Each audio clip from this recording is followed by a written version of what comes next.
Yeah. Yeah. And I mean, you've brought up Teo a couple times. I gotta agree. I think this was an incredible match from him. Um, and I've been in particular one who's criticized him pretty often in the past, but this year especially he's been much improved. I think offensively and just his ball carrying ability is never in doubt. It's always been the defensive side of his game, but he's even improved in that regard. I feel like this year a little bit, but just he's a menace when he gets on the ball and just bodies bounce off of him. And now, like you said, he's playing a little bit more inverted in this one, so it was cool to see how he's evolved. And this Milan stint has been very very good for Teo.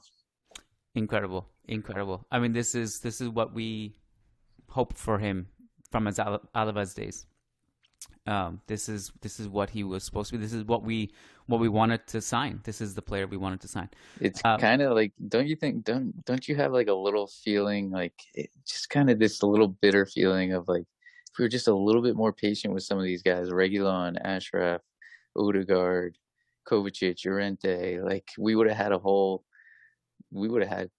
hell of a transition and squad. And just I know it's tough to manage it now, and there's context to it all, and the pandemic and so on and so forth, but it's just a little bit frustrating seeing like, God, just if you could have waited 2 more years, or these guys would have been ready. yeah, it's frustrating, and there's no other way to put it. And I've always been like on. There's always this debate of like, well, they're not ready, and if they're not proven, and how could you say like you want to, give these chances to Miguel and Blanco and all these guys? And everyone started somewhere, and we have to go by limited sample size, and the limited sample size that we see is good. So you have to just kind of increase that sample size and keep going with it, and just trust these players.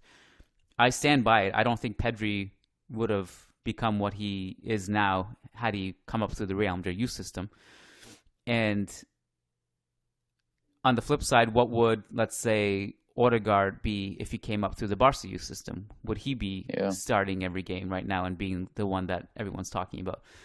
So I really believe that like if they're talented in certain contexts, it may or may not translate to the highest level at Real Madrid. But I think it's naive to think it won't just because they haven't proven it yet. And now we have all this, and also just patience, man. God, it's like and also they could come in and not be good. In the case of Teo Hernandez, let's be honest, that was the case. He came in and he wasn't good for us. But then,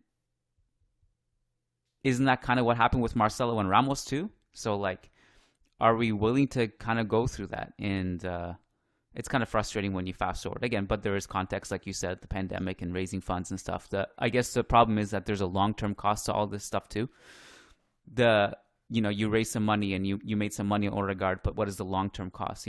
Odegaard is actually a player that you'd want to sign theoretically to fill in the post Modric era, because everyone always asks who's the guy who can fill in for Modric. Well, no one, no one probably ever, because Modric is one of the greatest players of all time, probably the closest from a positional standpoint, probably the closest we've seen to Di Stefano. But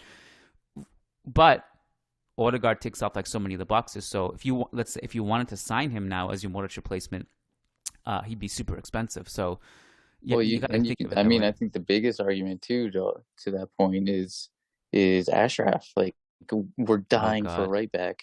There's no right backs in the market whatsoever, yeah, and his value is now probably 80 plus million, probably more than that. And we sold him for 40. And now yep, you're desperately desperate to need a right back. There's no right backs available. The best ones are all over 80 million, or they want to stay at their English clubs where they grew up at. And so you're now in this extremely difficult spot. Whereas if you would have just kept him, found a way, then we wouldn't be in this precarious position. I think that's true for like a lot of these guys, and I think we're in a fortunate position now where we have another group of like really good young players coming up through Castilla. Like, this has been called a golden generation, similar to like the Nachos, Morata, Hesse, that whole group. And we saw Odegaard, Fede, Llorente, Mayoral, like they were all part of Castilla at one point. They were a generation. I think we have to be really careful with this next group. Like, we can't screw this up again for a second time, because I think we got to be really careful. The next 3 to 4 years are going to be crucial for that group. You and I were quite vocal about like, especially during the Real Sociedad stretch of Martin Odegaard, where he was just one of the best players in the entire league. That like if you lose this guy, you fucked up big time, and it would be a mistake you'd rue for years because we felt that he was a generational talent. And that kind of there was some cold water thrown on that after his injury a little bit. And also the other side of the coin that we can't ignore is he didn't seem to want to fight for his place. Whereas I think Achraf and Reguilon seem to have wanted to be given the chance to fight. Achraf would have overtaken Carvajal by now, if he had. Definitely. The Carvajal thing just gets worse and worse by the day, unfortunately. But he would have that would have been his spot by now. But yeah, we felt that it would have been a mistake to let these guys go, and so now we have to see, like, we have a lot of talented players in Castilla now that we could use. This is, by the way, like, there's always when we talk about coaches and stuff, there's always people who ask for Raul. And there's always the pushback of, well, he's not proven and stuff, and of course that's true. Every coach is unproven until they become proven.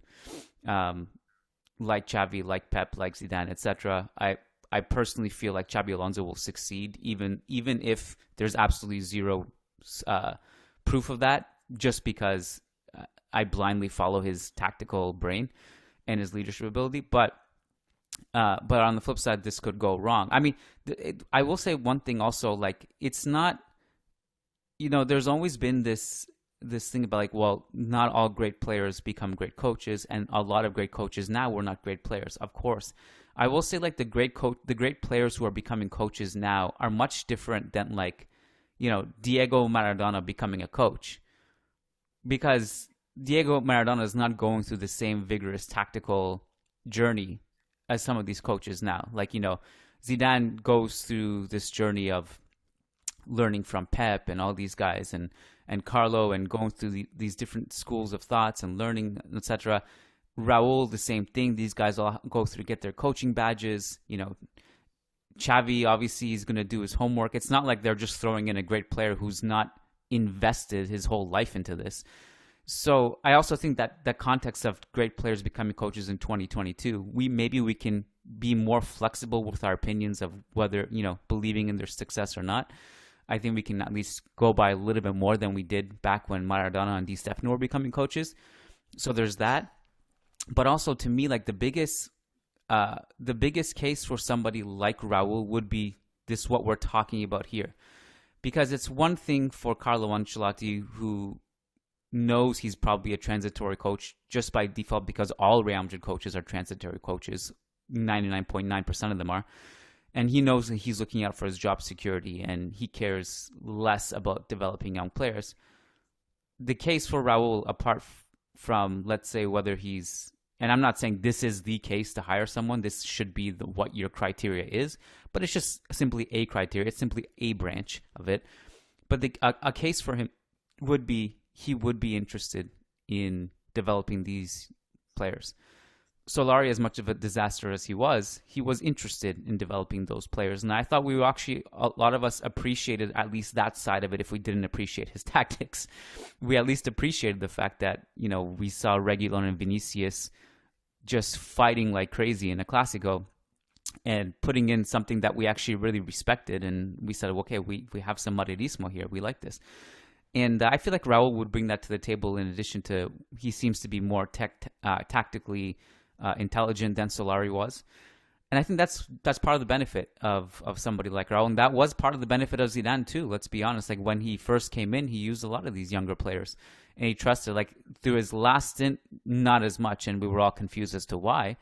And he didn't seem to believe in a lot of these guys. And it is what it is. Including, by the way, the Achrafs and the Reguilons, who never got a call from him. And they were sold or loaned or whatever. So and I'm still confused by that, by the way, but I think that's part of the benefit of hiring somebody like Raul, is maybe you get some of that as well, because we all like to have these players. We get excited for them, and if you're not envious, then this doesn't apply to you. But there's at least some of us who are envious a little bit as to, Barcelona getting production from the young players, because we feel like from a talent perspective, their young players aren't superior to ours. Yeah, I was actually going to bring up the Raul point once we got to choose, because he did an interview yesterday with Radio Marca, talking about Raul and just how demanding Raul is and how he squeezes every last bit out of you. And the one thing that always stands out to me is what Valdano said, how Raul knows all 300 players in La Fabrica. He knows all 300 players in the youth academy. He could tell you them by name, by position, by whatever it may be. And I think that shows how invested he is. And to your point, like I don't think Ancelotti could do that. And not necessarily like it, like you said, it's not the whole decision-making process, but it's a branch, it's a criteria. And so it would be cool and nice to see something like that, like someone who has such a vested interest in the youth academy and knows those players inside and out, especially this current crop at Castilla, who we think are really talented. Yeah, I think it just makes sense. So, but all that being said, like we have to remember, like the level once Reguilon, Llorente, Odegaard, Fede, like all these guys started showing the level that we thought would be good enough for them to be Madrid players, or at least Madrid squad players, was probably 4 to 5 years after their Castilla stint. So that's what you have to keep in mind, is like we got to be patient with these guys too. I think, and again, this is getting way ahead of ourselves too, because it's too soon to have this discussion in a lot of ways. But Raul also was a 17-year-old who was given a chance. And not only was he given a chance, actually, like in his first 5 or so games, he was labeled as a guy who couldn't finish. And he was 17, by the way. And he was given belief and faith, and he became a legend. And I think partly because he went through that as a Castilla player as well, he probably sympathizes and would give confidence to people, like kids that he maybe sees himself in, coming up through the ranks. And I feel like that perspective is maybe an important one to have if we're interested in being patient with young players and giving them a chance. The other thing too, Kiyan, is not only was he given a chance, but you could almost say he was given 2 chances, because we did a historical pod on his debut and he missed 3 or 4 huge clear cut, like open wide net goals. He missed all of them. But he was given another chance the next game, and that's when he scored on his debut against, I think it was Atletico Madrid at the Santiago Bernabeu, his debut there. And that's when the legend began. But if he was just written off after that first game, after missing all those chances, he would never would have materialized to what he became at Real Madrid.